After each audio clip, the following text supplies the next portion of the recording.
প্রিয় বন্ধুরা, চলে এসেছি গণিত পরিচয় সিরিজের অনুশীলনী 21 সমীকরণের প্রশ্নের অঙ্ক সমাধানের পরবর্তী পর্ব নিয়ে। তোমাদের ভিডিওগুলো কেমন লাগছে, আগের ভিডিওগুলো তোমরা নিশ্চয়ই দেখেছো, সেগুলো জানিও। আর নিজেদের বন্ধুবান্ধবদের মধ্যে যত সম্ভব শেয়ার করো। আমার চ্যানেলটাকে সাবস্ক্রাইব করতে বলো, কেননা এর পরপর যে এপিসোডগুলো আসতে চলেছে সেখানে আমি সুব্রত দত্তর বইটা যেহেতু আমরা আরম্ভ করেছি, গণিত পরিচয় ক্লাস 8, সেখানে পরপর সবকটা প্রশ্নমালাই আমরা করব, সবকটা অনুশীলনী করব, প্রতি অনুশীলনীর প্রত্যেক কটা অঙ্ক তোমাদের সামনে তুলে ধরার চেষ্টা করব।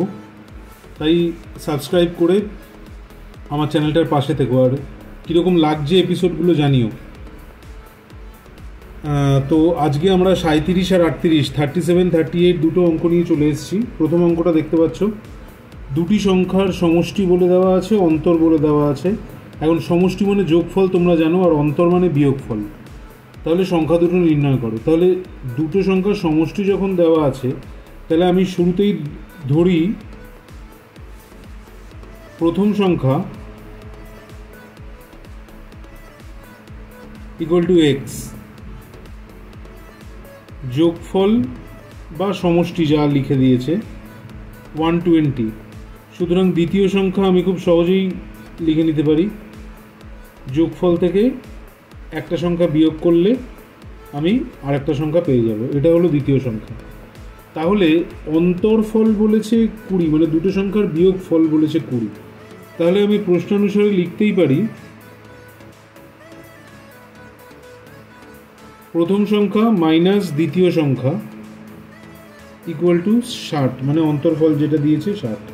তো এটাকে যদি আমরা এখন সমাধান করি, সমাধান করলে আমরা পাচ্ছি 120 প্লাস এক্স ইকুয়াল টু 60।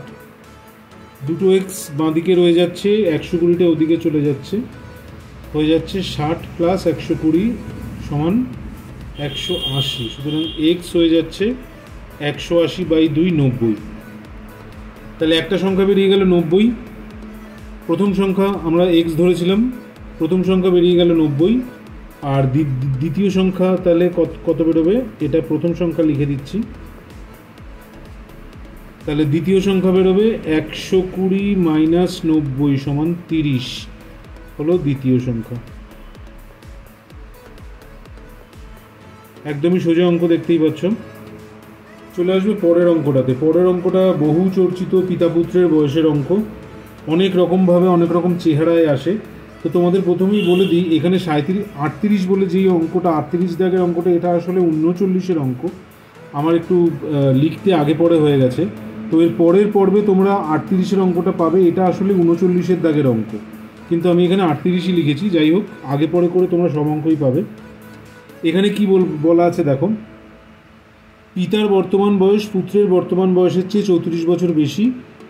12 বছর আগে পিতার বয়স পুত্রের বয়সের 18 গুণ ছিল। পুত্রের বর্তমান বয়স কত? তাহলে যেটা চেয়েছে আমরা সেটা দিয়েই অঙ্ক আরম্ভ করব। বর্তমান বয়স দিয়ে অঙ্ক আরম্ভ করা সব থেকে সহজ। তাহলে পুত্রের বর্তমান বয়স ধরে নিই,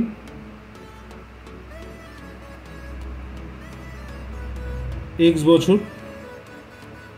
শুরুতেই বলেছে তাহলে বর্তমানে পিতার বয়স পুত্রের বয়সের চেয়ে 34 বছর বেশি।